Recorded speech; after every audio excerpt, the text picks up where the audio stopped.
Hey guys, this week on the Veg Heads.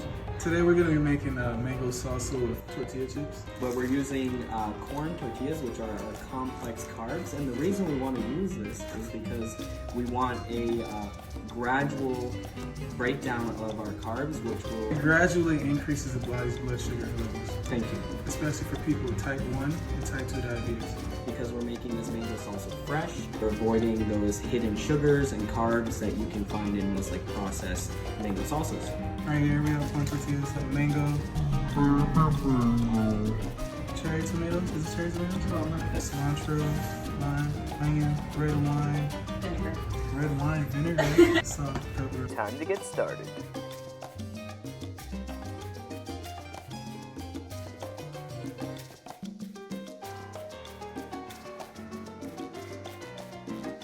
The recommended fiber is 25 grams a day for women, and it's 38 grams a day for men. Since this is technically a snack, we're only getting 3 grams of fiber. A great source of soluble fiber is also onion, which we got here in our mango salsa, and that helps to lower LDL cholesterol, which is very important.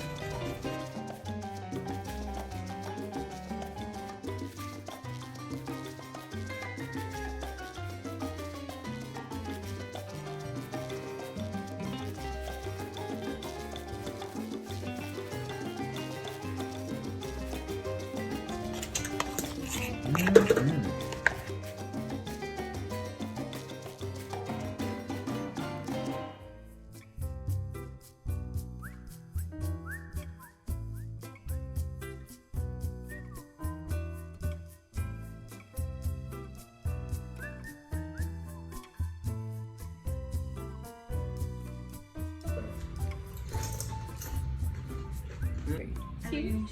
Cheers. You hear that crunch? That's really good. Very good.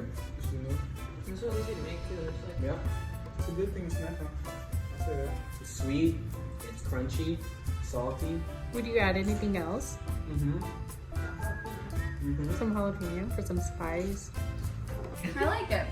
I don't want more mango than anything else. It's good. I would change the acidity though. Like less red wine vinegar, more limey. Add jalapenos like Robbie and Cassandra said. For a brief summary of Mr. T, who is a 59-year-old African-American male, he has a family history of type 2 diabetes. He does not exercise and never has. He was diagnosed with diabetes and hypertension 2 years ago. He has a past medical history of tonsillectomy as well as hyperlipidemia. He is on blood pressure medications as well as diabetic medications and a diuretic. Although he's on these medications, his blood pressure still persists at 166/95, so it's still pretty uncontrolled. His heart rate is 92, weight is 229 pounds. On his labs, his A1C showed 7.1%, his cholesterol was 256, his HDL was 28, so it's it's on the low side. His LDL was 167, which is above the target. His triglycerides were 219, and the target is 150. For our first question, we had to look up the 2010 dietary reference intakes from the Institute of Medicine. For a normal, healthy adult male, what are the recommendations for carbohydrates, fats, and saturated fats and protein? Edison, you said you found the answer? Yeah, for carbohydrates, it's 130 grams per day. For proteins, it's 56 grams per day.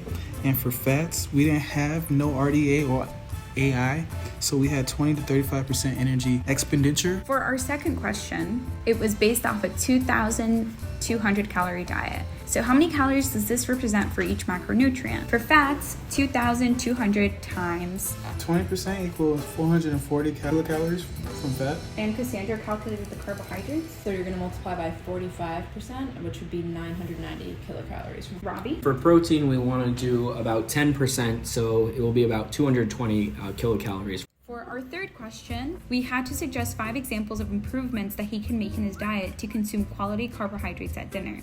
The first food item was Sweet potato. sweet potato. Then we recommended about 1 cup to give Mr. T. 180 calories, 41.4 grams of carbs, 6.6 grams of fiber, 0.3 grams of fat, and 0.1 gram of saturated fat. A lot of nutrients in that sweet potato. And he could eat salmon or chicken, which both, are great substitutes to the bologna It's sandwiches very that he's lean. eating. It's gonna be a big change for Mr. T though, but I think with some practice he can start incorporating these in his life. He should probably have about 3 ounces of each. They're both about 180-ish, 170 to 190 calories. You do get some fat, 11 grams of fat in each. He can also have some brown rice, broccoli for vegetables. And then those are both very good sources of fiber. Also, for suggestions for food, he have portion control, which is extremely important for meals and snacking because he snacks throughout the day. Also, he can regulate his sugary drinks. Yes, he drinks a lot of soda 3 times a day. Coke is equal to 17 packs of sugar. The recommended for patients is to drink water or just to avoid sugary drinks overall.